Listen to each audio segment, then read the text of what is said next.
generative AI of a water can. So this will be the plastic water can. I will load the mesh over here. I will position this to the right side. And this is the original reference. So we see the bottom section is quite well defined over here within the 3D model. But at the top, we are missing this inset over here. So we have this section and afterwards another section. And at the top, the water can should be relatively flat. And we see that the generated 3D model only has that section, which is not very flat.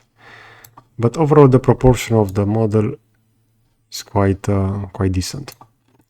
So let's take a look at how we can generate a model like this.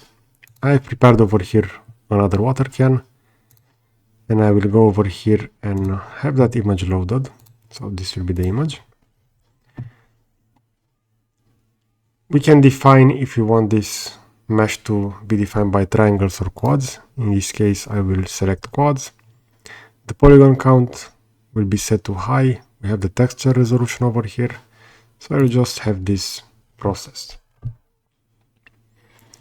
And we're going to see that now the original image will be processed, and we can later generate the preview mesh for this. Now for the case study model, the initial preview mesh was processed quite fast. This I'm curious how fast will this be generated, and we see how fast this was generated. So I want to generate the preview mesh for this. The most time demanding step will be the final mesh, but usually for the initial spin and afterwards for the preview mesh, as you can see, this will move quite fast. I also don't want to speed up this video so we can see exactly how much time it takes. And we see for the other water can, this will be the model. As you can see, this is a lot better than the original one. We also have this rectangle element over here on both sides, so front and back. And also this watering can for plants will also have the cutout on the middle. We can now generate the final mesh, but this will take a little bit of time. So I just want to go with another case study over here. I will save the next image, which will be this one. And within CSM, I'm going to have this loaded as well, which will be this one. We can also apply over here to have the auto-generated high-res mesh. I also will go for quads again. I will click next. And let's see how the AI tool will deal with this shape. As you can see, it is quite simple, so it shouldn't have any problems. Again, we have that spinning where we have the possibility to regenerate the spin, or within the settings we can set a larger number of spins and afterwards we can select one of those. So we see that in this case, since the shape is quite simple, the model will be quite well defined, so according to that reference. And we are currently going to have the low resolution mesh, which will be ready in a few moments. And just like previously, this shouldn't take long. So in around 10 seconds, the preview mesh should appear over here. And we have that loaded. If I will change the display option over here, if I want to see the geometry of this, we're going to see that mesh. If you also want to see the wireframe. Okay, so let's do another case study. This one is a little bit more complex. We have over here this end part, and also we have the possibility to close this. Within the image, we also have a reflection over here. But as you're going to see, that should be removed within the segmentation phase. So I'm going to have that loaded. This will be the following reference. Again, we want quads, we want auto-generated. And I will click next. So we see the original mesh. over here we should have the segmented image for this. So that reflection should be removed.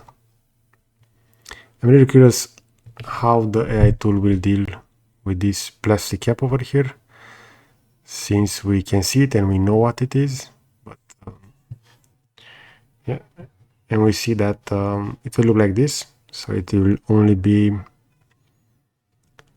quite thin. So it hasn't been properly understood that should be a cap that should go all the way to the shape over there, so within a circular profile.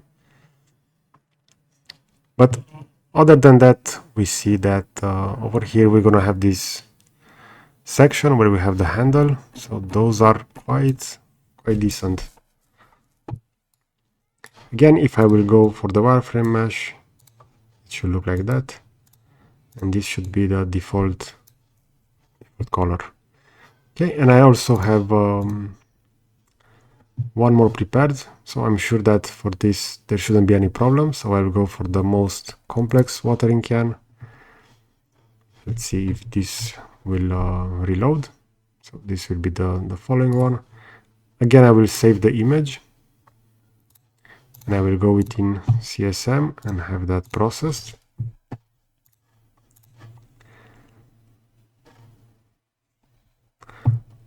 So the complexity of the model is actually not that high, but I'm really curious what will happen over here.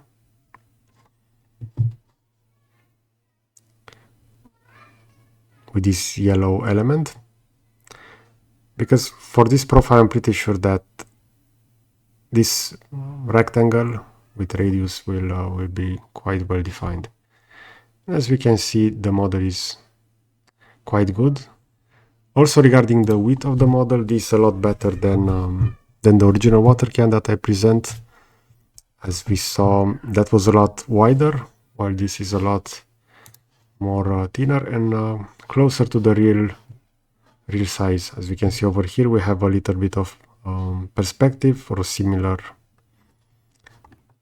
watering can, and this shouldn't be very